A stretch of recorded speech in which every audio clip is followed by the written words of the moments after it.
لله وكفى وسلام على عباده الذين اصطفى أما بعد فأعوذ بالله من الشيطان الرجيم بسم الله الرحمن الرحيم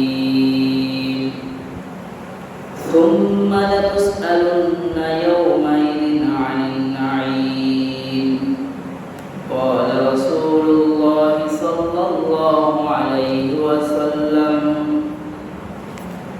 لا تزول قدم ابن آدم يوم القيامة من عند ربه حتى يسأل عن خمس عن عمره فيما أفناه وعن شبابه فيما أبلاه وعن ماله من أين اكتسبه وفيما أنفقه وعن علمه ماذا عمل به أو كما قال عليه الصلاة والسلام إن الله ملائكته يصلون على النبي يا أيها الذين آمنوا صلوا عليه وسلموا تسليما اللهم صل على محمد وعلى آل محمد كما صليت على إبراهيم وعلى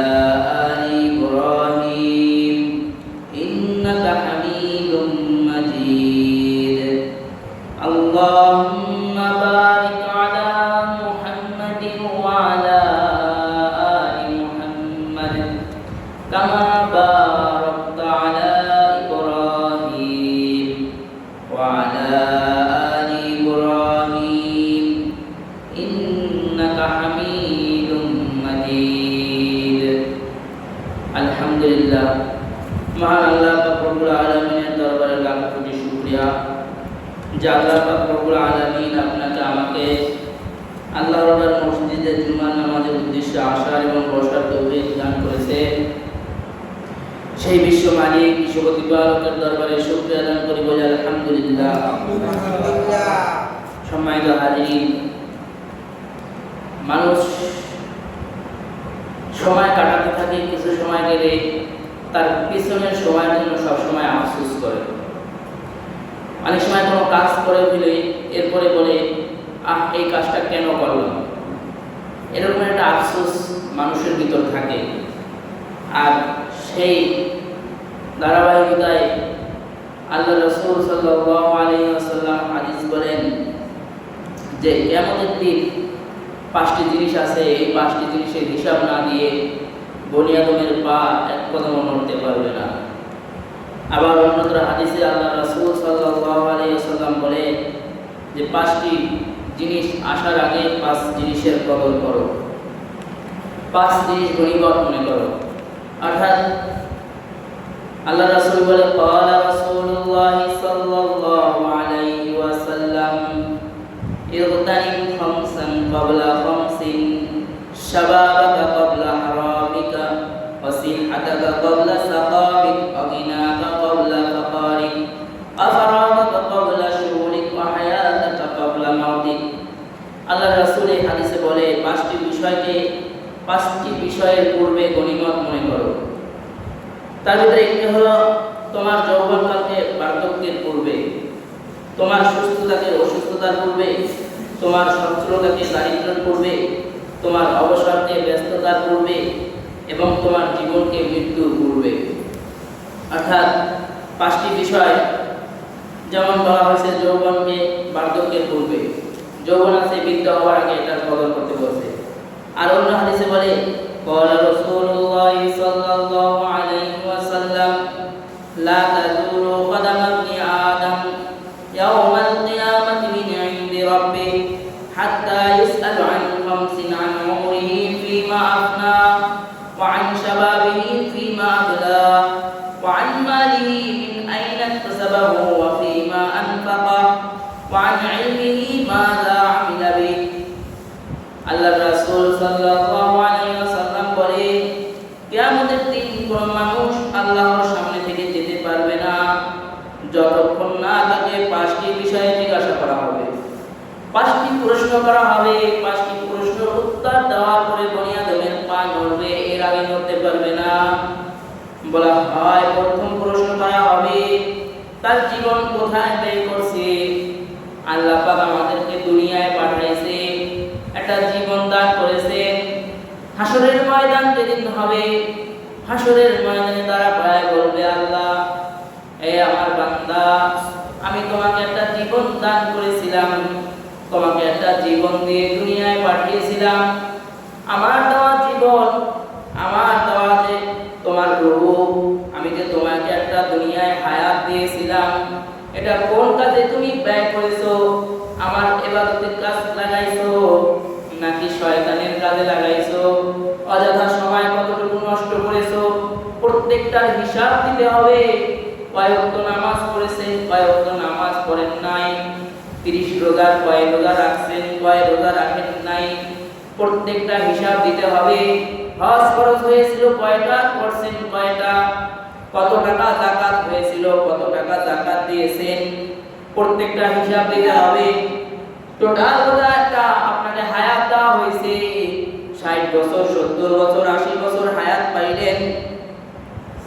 এই হায়াতের যদি কেউ 80 বছর হায়াত পায়, টোটাল 80 বছর হায়াতের প্রত্যেকটা ঘন্টা, প্রত্যেকটা মিনিট, প্রত্যেকটা সেকেন্ডের হিসাব হাসরের ময়দানে আল্লাহ নিবে। বান্দা, তোমাকে এত হায়াত দেওয়া হয়েছে, এই হায়াতের ভিতর এত ওয়াক্ত নামাজ তুমি পেয়েছিলে, এই হায়াতের ভিতর এতগুলা রমজান তুমি পেয়েছিলে, এই হায়াতের ভিতর এতগুলা টাকা যাকাত তোমার উপর হয়েছিল, এতগুলা কোরবানি তোমার উপর হয়েছিল। ও বান্দা, তুমি আমার ইবাদত করেছো না গুনাহ করেছো? এটার হিসাব আল্লাহর সামনে দিতে হবে। এটা বলা হয় আপনার হায়াত অনেক দামি জিনিস, হায়াত অনেক দামি দৌলত। আপনি আছেন, টের পাইতেছেন না, কিন্তু চোখটা বন্ধ করে দেখেন কি অবস্থা। আমরা তো আমাদের দুনিয়ার কাজে লিপ্ত, আমরা হিসাব করি না যে একদিন দুনিয়া ছেড়ে চলে যেতে হবে, হাসরের ময়দানে রবের সামনে দাঁড়াতে হবে। আমরা এটা হিসাব করি না, কিন্তু আল্লাহ পাক কিন্তু আপনাকে আমাকে যে হায়াত দিয়েছে, এই হায়াতের হিসাব আল্লাহ তাআলা নেবে। বলা হয় জীবন কোথায় ব্যয় করছো, এটা জিজ্ঞাসা করা হবে।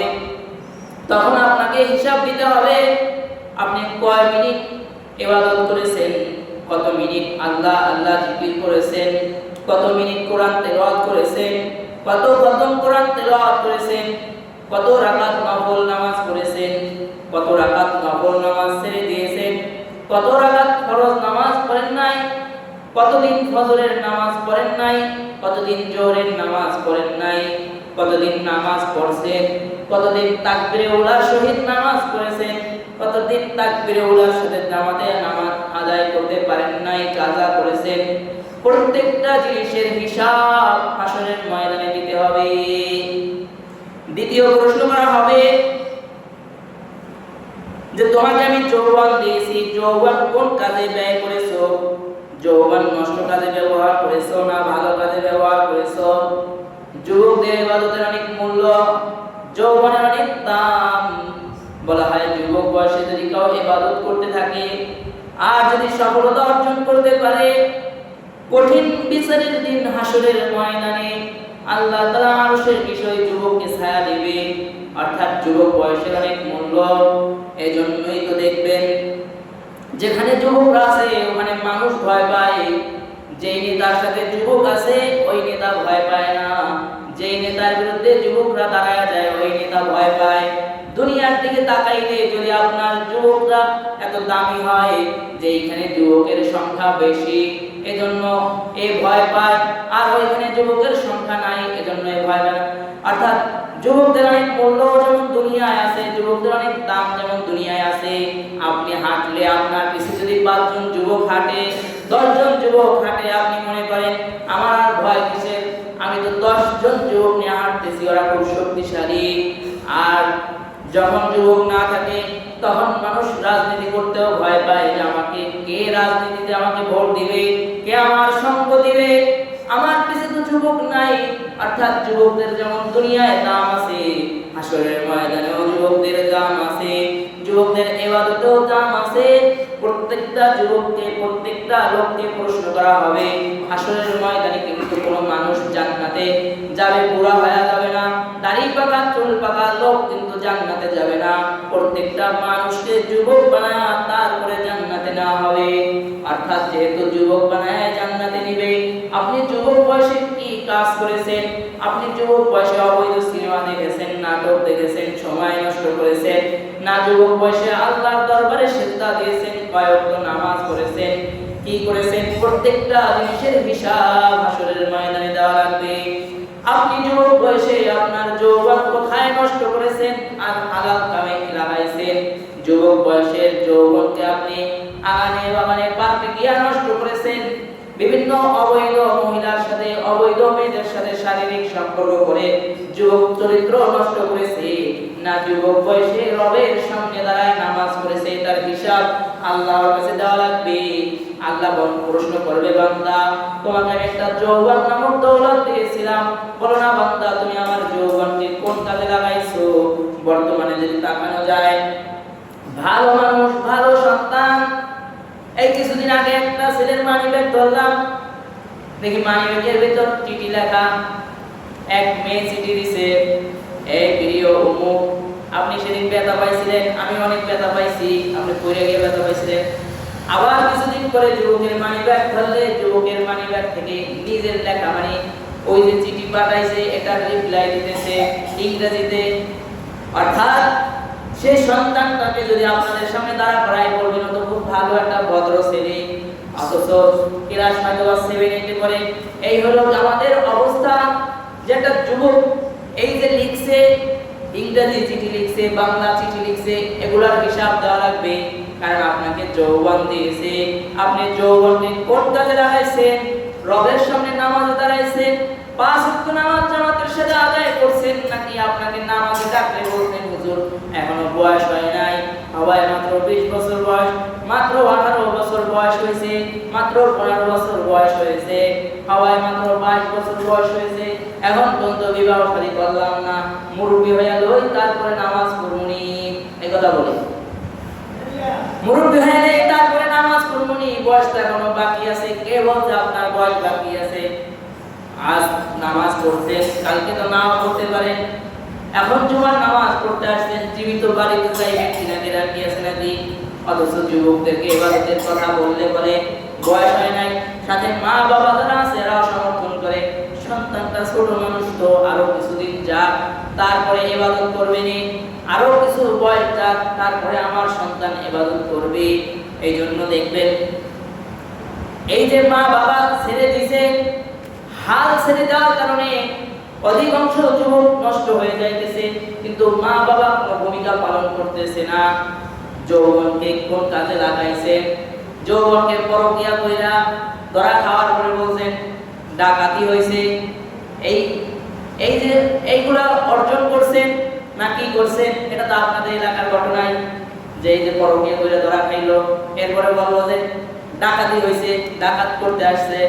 অর্থাৎ এখানে আপনি ডাকাতের কথা বলেও পার পেয়ে যেতে পারেন, কিন্তু এটা শুধু আপনার এলাকায় না, আপনি যদি নামে জরিপ করেন দেখবেন অধিকাংশ যুবকদের চরিত্র নষ্ট হইতেছে অবৈধভাবে। এই যে গেল কয়েক 2-3 মাসে বাংলাদেশের বিভিন্ন হোটেল থেকে নারী কর্মীদেরকে বের করেছে বলে যৌন কর্মীরা, এই যে হোটেল থেকে বের করছে, কাদেরকে বের করছে? আপনার আমার সন্তানদেরকেই তো বের করছে, আপনার আমার বোনদেরকেই তো বের করছে। বলা হয় এই যুবক তুমি তোমার সম্পদ অবৈধ নারীর পিছে ব্যয় করছো না হালাল পথে ব্যয় করছো? অবৈধ হোটেলে গিয়া নারীর সাথে সম্পর্ক করছো না হালাল বিবির সাথে সময় পার করছো? এটার হিসাব কিন্তু হাসরের ময়দানে রবের সাথে দেওয়া লাগবে। এরপরে 3 নাম্বার প্রশ্ন হবে তার সম্পদ কোন পথে উপার্জন করেছে।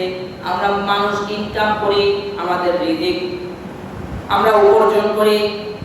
আল্লাহ রাসূল হাদিস বলেন লা ইয়াদখুলুল জান্নাতা জাসাদুন গুযিয়া বিল হারাম, হারাম বক্ষণকারীর শরীর বেহেশতে প্রবেশ করবে না।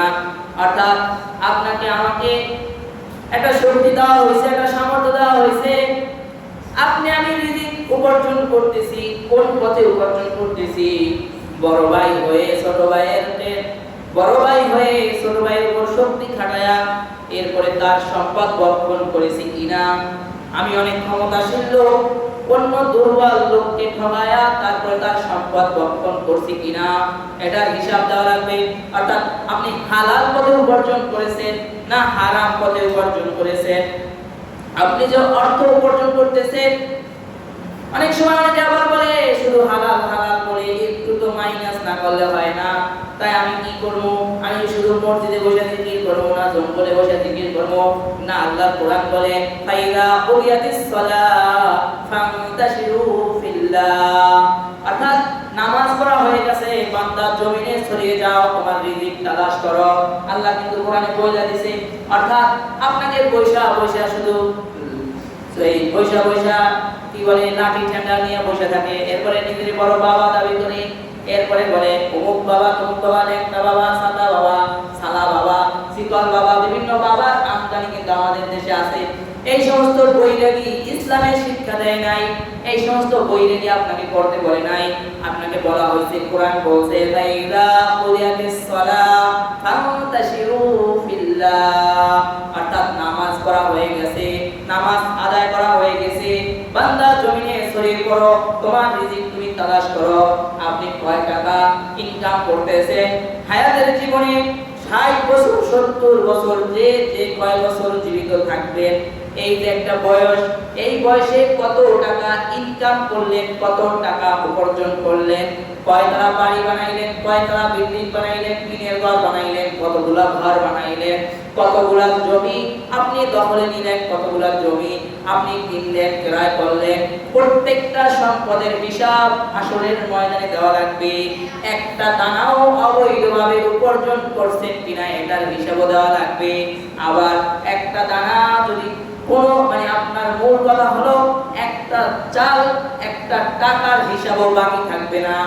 হালাল পথে যতগুলা ইনকাম করবেন না হারাম পথে ইনকাম করবেন সেটা আপনার ব্যাপার, কিন্তু প্রত্যেকটা জিনিসের হিসাব রবের কাছে দেওয়া লাগবে। অর্থাৎ আপনি কোন পথে উপার্জন করেছেন, হালাল খাইছেন না হারাম খাইছেন, এটার হিসাব দেওয়া লাগবে। কোন পথে উপার্জন করেছেন, আবার পরের অংশে আল্লাহ বলে, আল্লাহর রাসূল বলে কোন পথে কোন কাজে আপনার সম্পদগুলো ব্যয় করেছেন। এক হলো আপনি হালাল পথে উপার্জন করছেন না হারাম পথে উপার্জন করছেন, এটার হিসাব তো দেওয়াই লাগবে। উপার্জন করছেন আবার হারাম পথে ব্যয় করছেন কিনা এটারও হিসাব দেওয়া লাগবে। আপনি কোন পথে ব্যয় করেছেন এটার হিসাব দেওয়া লাগবে। আপনি মসজিদে কয় টাকা দান করছেন এটার হিসাব দেওয়া লাগবে। আপনি কয় টাকা তাস খেলার আড্ডায় দিয়েছেন, জুয়া খেলার আড্ডায় আপনার কয় টাকা খরচ করেছেন, বন্ধুর আড্ডায় কয় টাকা খরচ করছেন, বাসায় বিবির রিজিকের কয় টাকা খরচ করছেন, সন্তানের পিছনে কয় টাকা খরচ করছেন, তাদের পিছনে রিজিক কিভাবে খরচ করেছেন, এটার হিসাব রবের কাছে দেওয়া লাগবে।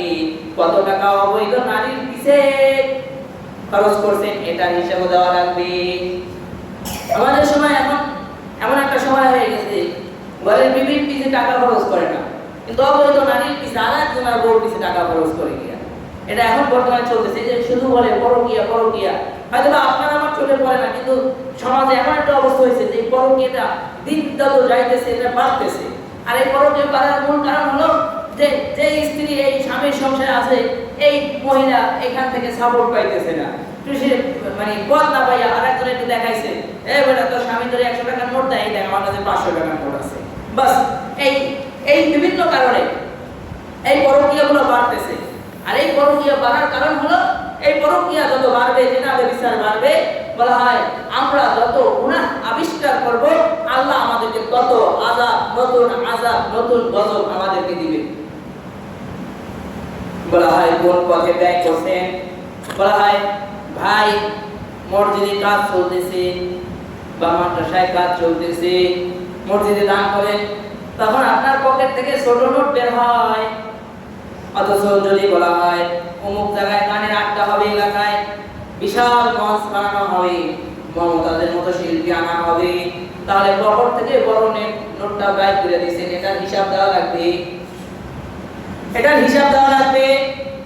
যদি মসজিদের জন্য হাত পাতা হয়, বলে এখন নাই পরে দিমু, থাকলেও বলে নাই পরে দিমু বা দিতে চায় না। আপনার এলাকার মসজিদ আপনি দেন না। আবার অনেকে আছে এই দান করার বিষয়ে একটা কথা হলো আমার মাথায় আসছে। দান করার বিষয়ে আমরা যেটা করি, যেমন আমাদের এলাকায় একটা মসজিদ আছে, আমরা এটা করি যে জালবানি আমরা নিয়ত করি, মানত করি আর কি, যেটাকে বলে যে আমার যদি এই কাজ পূরণ হয় আমি অমুক জায়গায় এত টাকা দান করবো, 500 টাকা দান করবো, 1000 টাকা দান করবো। আমার যদি এই হাজত পূরণ হয় আমি চরমনায় গিয়ে এত টাকা দান করবো। আমার যদি এই কাজটা পূরণ হয় আমি সারসিনা গিয়ে এত টাকা দান করবো। আমার যদি এই কাজটা পূরণ হয় আমি ফুলপুরা গিয়ে এত টাকা দান করবো। আমার যদি এই হাজতটা পূরণ হয় আমি হাটবাজারে গিয়ে এত টাকা দান করবো। কেন? আপনার আছে, আপনার এলাকায় আপনার মহল্লায় মসজিদ আপনার চোখে বাজে না? আপনার এলাকায় আপনার মহল্লার মাদ্রাসাটা আপনার চোখে বাজে না? আগে আপনার এইটা হক। কারণ আপনি যে সমস্ত এখন মানুষ যে সমস্ত জায়গায় দান করে গিয়ে থাকেন ওই সমস্ত জায়গায় বহু অনুদান আসে, কিন্তু নিজের এলাকায় মসজিদের উন্নতি হয় না। নিজের এলাকায় মসজিদ অসহায়ত্বভাবে চলতেছে, দারিদ্রতা ভাবে চলতেছে, কিন্তু এই জায়গায় একবার মানত করে না। আমি তো মনে করি উত্তম দান ওইটা যে আগে দেখবে আমার এলাকায় প্রয়োজন, যদি আপনার এলাকায় প্রয়োজন না হয়, আপনার এলাকার মসজিদ আপনার এলাকার মাদ্রাসা খুব সুন্দরভাবে চলতেছে, তাহলে আপনার অন্য জায়গায় মানত করেন, সমস্যা নাই। কিন্তু এর নিজের ঘরের খবর নাই, কি আর একজনের মানে আর একবারে নিয়ে চিন্তা করে। আমার কাছে বিষয়টা এরকম মনে হয়, অবশ্যই সওয়াব পাবেন না এমন না। যেমন মনে করেন মা আছে জীবিত, বাবা আছে জীবিত, কিন্তু মা রে হজ করায় না, বাবারে হজ করায় না, কিন্তু শ্বশুর শাশুড়ি নিয়ে হজ করায়। বিষয়টা আমার কাছে এরকম লাগে যে ঘরের মসজিদে দান করে না, বাড়ির এলাকার মাদ্রাসায় দান সদকা করে না, কিন্তু ওই কোথায় কোথায় আছে, দূর দূরান্তে আছে, এদেরকে গিয়ে দান সদকা করে আসে। আমার কাছে বিষয়টা এরকম মনে হয় যে মা বাবাকে না খাওয়াইয়া, মা বাবাকে হজ না করাইয়া শ্বশুর শাশুড়ি হজ করাইতেছে। বিষয়টা আমার কাছে এরকম লাগলো। অর্থাৎ আবার কেউ রাগ করেন না, কষ্ট নেন না, দূরে আপনার মন চাই যে আপনি দিবেন, দেন, কিন্তু তার আগে আপনি আপনার সম্পদটা যে দান করবেন দূরে করতেছেন, কিন্তু আপনার ওই এলাকায় তো লোকজন আছে, ওই এলাকায় তো চেয়ারম্যান মেম্বার আছে, ওই এলাকায় তো ধনী ব্যক্তি আছে। অর্থাৎ আপনি একটা মান্যত করেছেন, আপনি একটা ওয়াদা করেছেন, আপনার সম্পদটা আপনার এলাকার মসজিদে দেন ভাই, আপনার এলাকার মাদ্রাসায় দেন। আপনি আপনার এলাকার মাদ্রাসা মসজিদ ডেকে আপনি আর এক জায়গায় দান করেন। আমার কাছে এটা উত্তম মনে হইল না ব্যক্তিগতভাবে। অর্থাৎ আগে আপনার নিজের দিকে খেয়াল করবেন, অর্থাৎ আপনি কোন পথে উপার্জন করেছেন, আবার কোন পথে সম্পদ ব্যয় করতেছেন, এটার হিসাব দেওয়া লাগবে। কয়দিন আপনার কাছে মসজিদের পক্ষ দিয়ে গিয়ে বলছে ভাই টাকা দেন, আপনি দেন নাই, আপনার সম্পদ ছিল দেন নাই। আজকে একটা কথা শুনে রাখেন, আমি বলতেছি, যারা মসজিদ মাদ্রাসায় দান সদকা করে না, যাদের টাকা মসজিদে আসে না, যাদের পকেটের থেকে ছোট নোট বের হয় মসজিদের জন্য, মাদ্রাসার জন্য, আমি মনে করি এদের এই দেখবেন এই লোকগুলা বেশি হাসপাতালে দৌড়ায়, এদের পকেট থেকে বেশিরভাগই টাকা পয়সা দেয়, এদের টাকা পকেটে থাকে না, কারণ এর টাকা থেকে মসজিদে দেয় নাই। আরে ভাই আপনি দৈনিক যদি 500 টাকা ইনকাম করেন, আপনি দৈনিক 700-800 টাকা ইনকাম করেন, আপনার পকেট থেকে মাসে একদিন 500 টাকা মসজিদে দিতে আপনার এত ব্যথা লাগে কেন?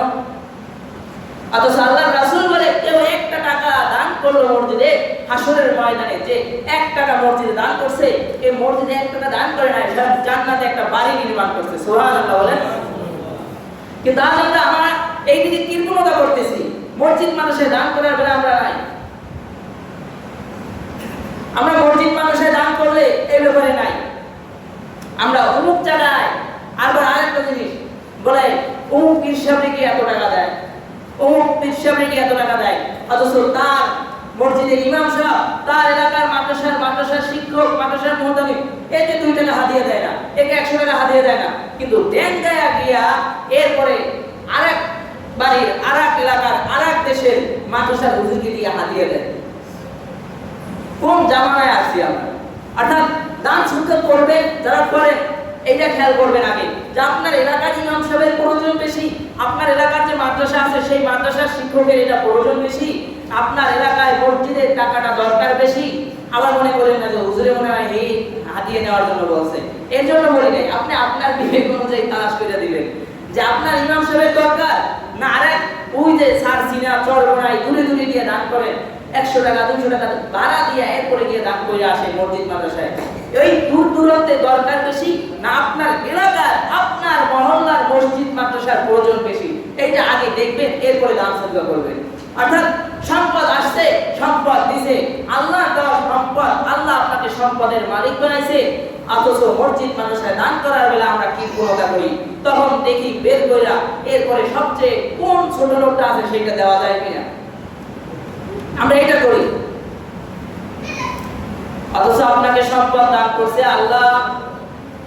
আজকে আমার কথা বিশ্বাস করে আপনি এক মাস আমল করে দেখেন যে হুজুরে বলছে টাকা পয়সা মসজিদে দান করলে বিপদ আপদ দূর হবে। আমি আমার মাসিক বকেয়া আমি যত জায়গায় মসজিদ ওয়ালা দিছি, মাদ্রাসায় ওয়ালা দিছি, আমি আজকে বড় নোট পুরো আমি সব দিয়া পরিশোধ করে দিব। যদি বিশ্বাস আর একিনের সহিত দিতে পারেন, তাকওয়ার সহিত দিতে পারেন, আমি খোদার কসম করে বলতে পারি ওই টাকার কারণে আপনার ঘরের অসুস্থতা কমে যাবে, আপনার ঘরের বিপদ আপদ কমে যাবে, আপনার ঘরে রিজিকে বরকত আসবে। কারণ রিজিক দেওয়ার মালিক আল্লাহ, সম্পদের মালিক আল্লাহ আপনাকে বানাইছে। ওই যে হাদিসে বর্ণনা আছে, তিন ব্যক্তিকে সম্পদের মালিক ফেরেশতাদের মাধ্যমে বানায়া দিয়েছে। বানায়া দেওয়ার পরে আমি সংক্ষেপে বলতেছি, এই তিন ব্যক্তির আল্লাহ পরীক্ষা করার জন্য ফেরেশতাকে পাঠাইছে। ফেরেশতা এসে বলে, এই তোমার এই সম্পদ থেকে আমার কিছু দিবা? কয় না। কয় কেন? তোমাকে এই সম্পদের মালিক তো অমুক দিন এসে আমি তোমাকে বানাইছিলাম। কয় না, এই সম্পদ আমার বাপ দাদার কর্তৃক সম্পদ ছিল, দেওয়া যাবে না। দেয় নাই। আর ফেরেশতা দোয়া করলো, ওরে আগের মতো বানাই দেন, সে আগের মতো হয়ে গেছে। এইভাবে করে তিন নাম্বার ব্যক্তির কাছে গিয়ে বলে, আপনার সম্পদ থেকে আমাকে একটা ছাগল দিবে? কয় আপনি তো অমুক ছিলেন। হ্যাঁ, আমি অন্ধ ছিলাম, আমার ওখানে একটা না, আপনার যদি ওখানে সব ছাগল প্রয়োজন হয় আপনি সব ছাগল নিয়ে যেতে পারেন। এই কথা বলার দ্বারা আল্লাহ তার রিজিক আরো বাড়ায়া দিছে। আর ওই যে দুইজন প্রথম দুই ব্যক্তি কৃপণতা করছে, দেয় নাই, আল্লাহ তাদেরকে সম্পদের মালিক বানাইছে, এদের সম্পদ সব ধ্বংস করে দিছে। অর্থাৎ আপনি মনে করতে পারেন আপনি ইনকাম করে, আপনি মাথার ঘাম পায়ে ফেলে এরপরে পরিশ্রম করে টাকা পয়সা উপার্জন করতেছেন, এই আপনাকে যদি আল্লাহ অসুস্থ বানায় হাসপাতালের বেডে শোয়াই রাখে, এরপরে কি ইনকাম করবেন আপনি? অর্থাৎ মাঝে মধ্যে দান সদকা কইরা, মসজিদে টাকা পয়সা দিয়া, মাদ্রাসায় টাকা পয়সা দিয়া, এরপরে আল্লাহর কাছে বলতে হয়, আল্লাহ আপনার ঘরে আমি দান করতেছি, আপনি আমার সমস্ত অসুস্থতা, বিপদ আপদ, যত বালা মুসিবত আছে সকল কিছু থেকে আমাকে হেফাজত করি, আমার রিজিক বাড়াই দিয়ে, এই নিয়ত করে দিলে আমি মনে করি অবশ্যই আল্লাহ তাকে ফল দিবে। হ্যাঁ, এরপরে কি আপনার অসুস্থতা আসবে না, বিপদ আপদ আসবে না? আর এমনি আসবে না মানে কি? অবশ্যই আসবে। আল্লাহ আপনাকে পরীক্ষা করবে না যে বান্দা দিছে দেখে আমার উপরে কতটুকু সবর করে, আপনার সবরের পরীক্ষা নেবে না? আপনি দিয়েই বলবেন, এই মাসে যদি মসজিদে 500 টাকা দিলাম, এখন কেন আমার বিবি অসুস্থ হইল, এই কথা বলে কাজ হবে? ওটা আপনাকে পরীক্ষা করবে আল্লাহ। আপনার বিবি অসুস্থতা দিবে, আপনার সন্তানকে অসুস্থতা দিবে, কিন্তু আপনাকে পরীক্ষা করবে না আল্লাহ।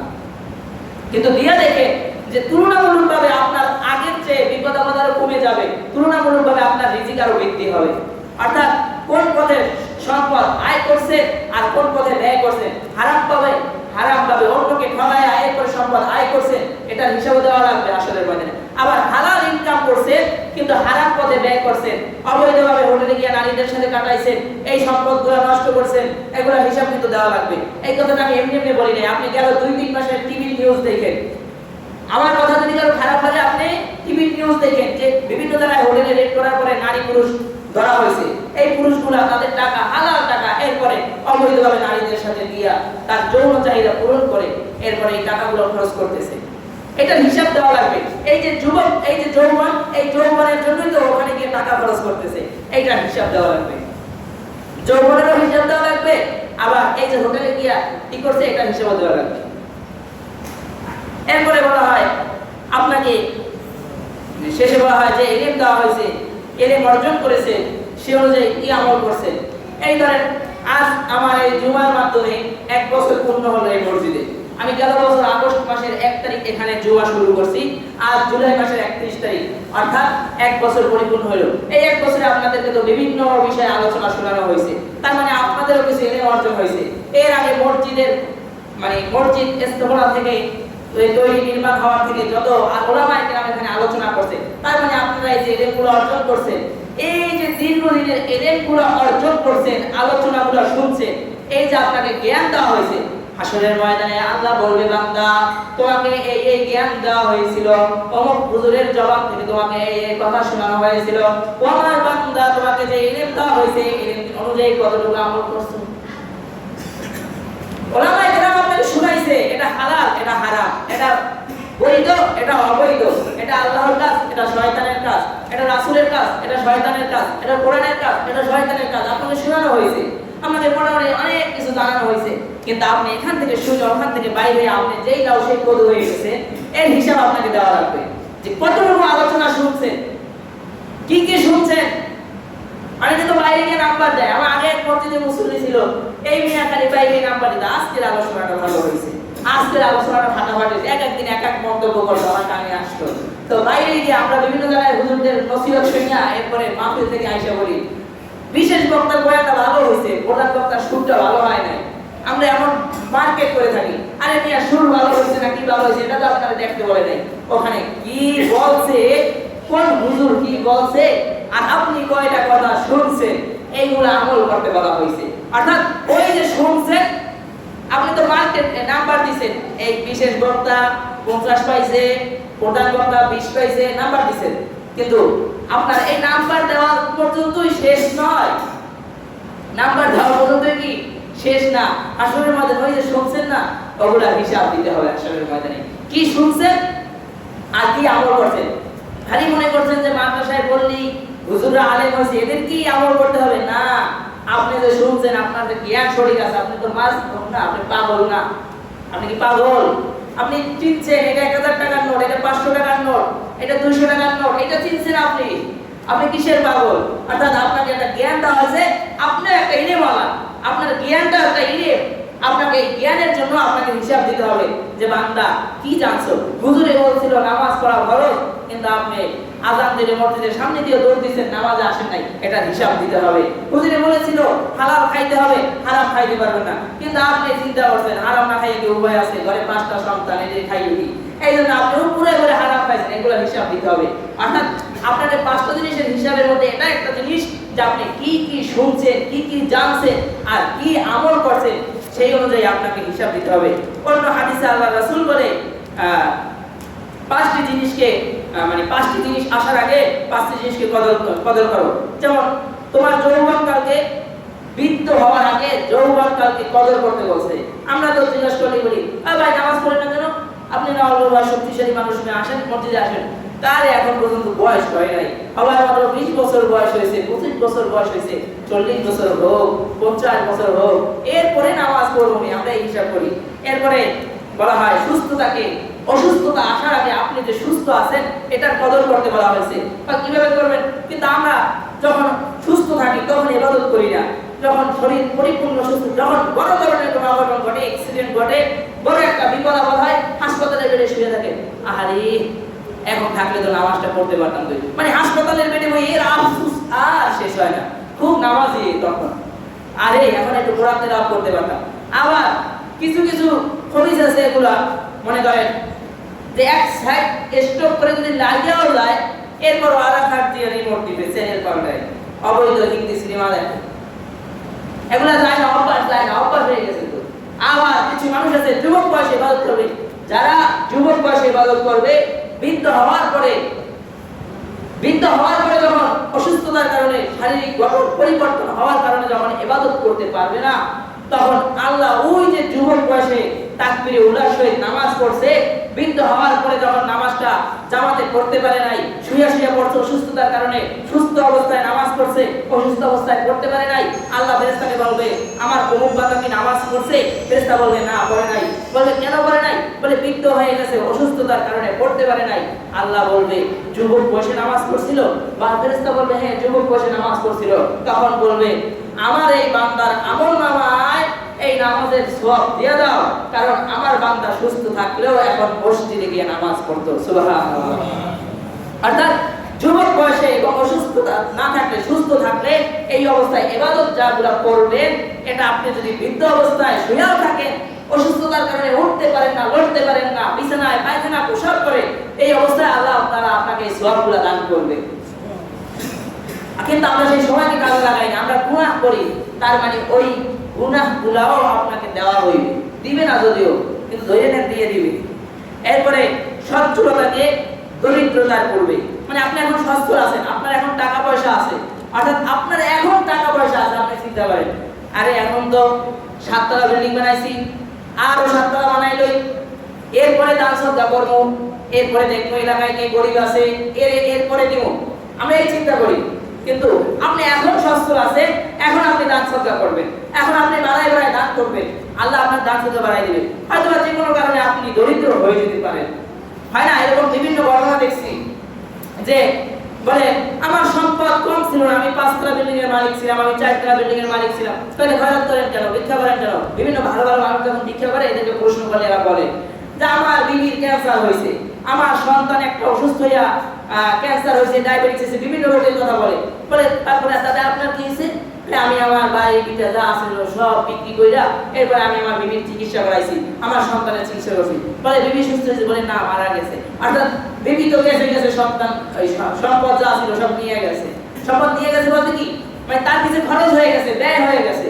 অর্থাৎ আপনার সম্পদ এখন আছে, কোনো কারণে তো এটা ব্যয় হয়ে যেতে পারে, খরচ হয়ে যেতে পারে, আল্লাহ কোনো কারণ দিয়েও আপনার সম্পদগুলো ধ্বংস করে দিতে পারে। এখন আপনি 100 টাকার মালিক, এখনই আপনি 20 টাকা 50 টাকা দান করেন। এখন আপনি 1000 টাকার মালিক, এখন আপনি 200 টাকা দান করেন। আপনি চিন্তা করেন আপনি আরো 10,000 টাকা হলে এরপরে আপনি 1000 টাকা দান করবেন। এই চিন্তা করেন, এই দান করার আগে তো আপনার সম্পদ নষ্ট হয়ে যেতে পারে, আপনার সম্পদ ধ্বংস হয়ে যেতে পারে। অর্থাৎ থাকা অবস্থায় সম্পদ দান করলে যখন সম্পদ থাকবে না তখন আল্লাহ তাআলা ওই দান করার সওয়াবগুলো দিয়ে দিবে। এরপরে বলা হয় যখন অবসর সময়কে কাজে লাগাইতে ব্যস্ততার করবে। যেমন এই যে আমি বলছি যুবক, এই যে এখানেও যুবকদের কথাই মূলভাবে উল্লেখ করলেই হয়। যেমন এখন অনেক যুবক আছে এরা বিবাহ শাদী করে না, এরা কি করে না, নামাজও করে না, কিছু না। বলে ভাই নামাজ পড়েন, বলে না আরো কিছুদিন পরে পড়ো, বিয়ে করে লো, এরপরে নামাজ পড়ো। ওই বিয়ের পরে বলবে আপনার তো বিয়ে হয়ে গেছে, নামাজ পড়েন না কেন? এখন তো মাত্র বিয়ে হয়েছে, আমি আর আমার স্ত্রী, এটাতে কি হয়েছে, আরো ছেলে সন্তান হইল, এরপরে নামাজ পড়বো না। এরপরে যখন 4 বছর ছেলে মেয়ে হয়, 3 ছেলে হয়, এরপরে বলে নামাজ পড়েন না। নামাজ পড়বো কি, ছেলে সন্তান রিজিক উপার্জন করতে করতে আমার দিন শেষ হয়ে যায়।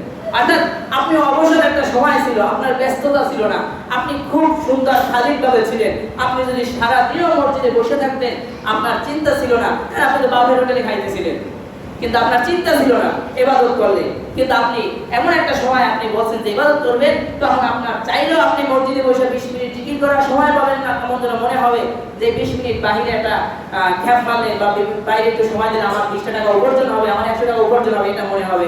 অর্থাৎ আপনি এখন যে অবসর আছে, আবার যে মনে করেন যে আমি তো সন্তানের মালিক, বুঝে বুঝে আমার বলে নাই, না, আপনি আপনার সময় থেকেও কিছু সময় আপনি অযথা নষ্ট করেন চায়ের দোকানে।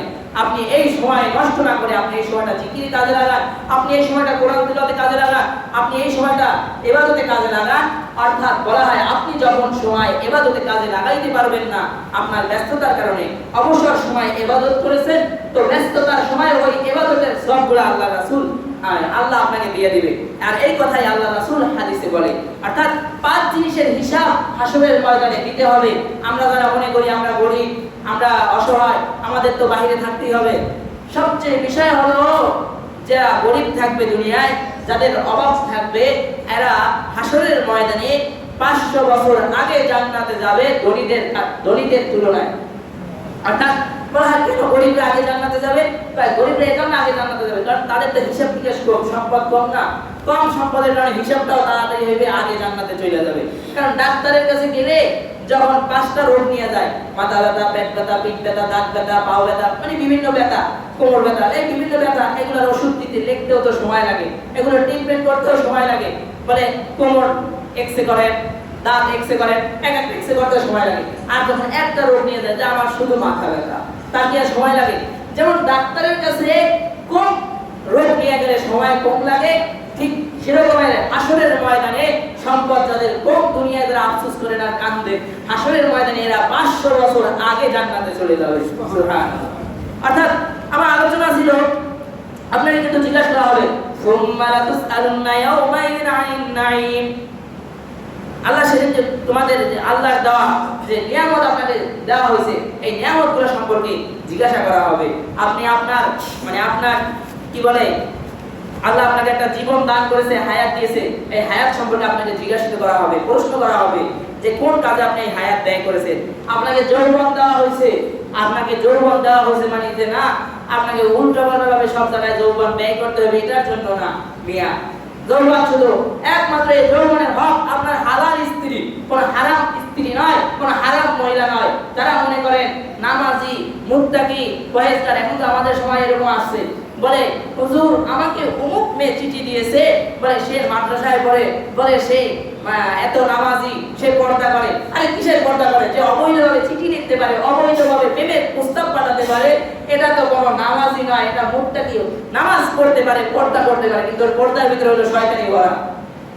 অর্থাৎ ও আপনাকে, এই যে যুবকদেরকে বর্তমানে জেনা ব্যভিচারের হার বেশি, এটার কারণ হলো বলা হয় ভালো ভালো যুবক, ভালো ভালো যুবক এরা চিঠি লেখায় ব্যস্ত, যাদের মোবাইল নাই। আর যাদের মোবাইল নাই এরা আবার মোবাইল কেনার জন্য পাগল, বলে মোবাইল কিনা কি করবে, এরপরে একটু কথা বলতে হবে, ই করতে হবে। প্রথম বলে না মোবাইল কিনা আমি কিছু করবো না, আমি শুধু সারাদিন তেলাওয়াত শুনবো, ওয়াজ নসিহত শুনবো, বাস। এরপরে কেনার পরে দেখা যায় যে হারাম যত জুয়ার গেমস আছে, এই গেমসে যুবকরা আসক্ত হয়ে যায়। অর্থাৎ আপনার যৌবন বয়সে আপনি হাতের কলম দ্বারা কয়টা চিঠি লিখছেন এটা হিসাব দিতে হবে। এজন্য আপনাকে জাহান্নামে যাওয়া লাগতে পারে, এই একটা কারণে। অর্থাৎ অবৈধভাবে যৌবন বয়সে অবৈধভাবে চিঠি লেখা, আদান প্রদান করা, মেসেজ দেওয়া, রাতভর মেসেঞ্জারে অপেক্ষায় থাকা, কোন সময় মানে আবার দেখবেন এরা স্ত্রী, আবার অনেকে আছে স্ত্রী আছে এরপরেও আর এক মেয়ের সাথে প্রেম করে, পরকীয়া করে, আবার সেই ওয়েটিং এ থাকে। আর ওই মহিলার সাথে, অবৈধ মহিলার সাথে যত সুন্দর করে কথা বলে, ঘরের দিদির সাথে যত সুন্দর করে কথা বলে না। ওই অবৈধটারে তো জান পাখি ময়না টিয়া বললে একদম আদরে আদর, কিন্তু ঘরে যে একটা হালাল স্ত্রী আছে, এটারে ডাইকাও জিগায় না যে তুমি খাইছো না খাও নাই, তোমার কি কিছু খাইতে মনে চায় না মনে চায় না, এটা জিজ্ঞাসা করে নাই। ঘরে হালাল স্ত্রী আছে, এটাকে জিজ্ঞাসা করে নাই। কিন্তু অবৈধ যেটা আছে, এটারে রাত্রির ঘুম নষ্ট করে বলে জান পাখি ময়না তুমি কি খাওয়া বলো, কালকে সবাই তোমার জন্য নিয়ে আসবো। এই সম্পদের হিসাব দেওয়া লাগবে। এগুলো করে, এগুলোর হিসাব আমার কাছে আছে, আমার কাছে কিছু আছে, এই জন্য আমি বললাম। আপনি বলবেন বলছি কিভাবে? আবার অনেকে বলতে পারেন যে হুজুরে প্রেম প্রীতি করে না, এই জন্য আমাদেরকে করতে বাধা দেয় না। ওইটা অবৈধ প্রেম প্রীতি যেগুলো আছে, এগুলো কোনো প্রেম নয়। তারা আগানে বিভিন্ন পার্কে, পত্রিকায়, মানে বিভিন্ন পার্কে গিয়ে প্রেম করে অবৈধভাবে, আর বলে পবিত্র প্রেম।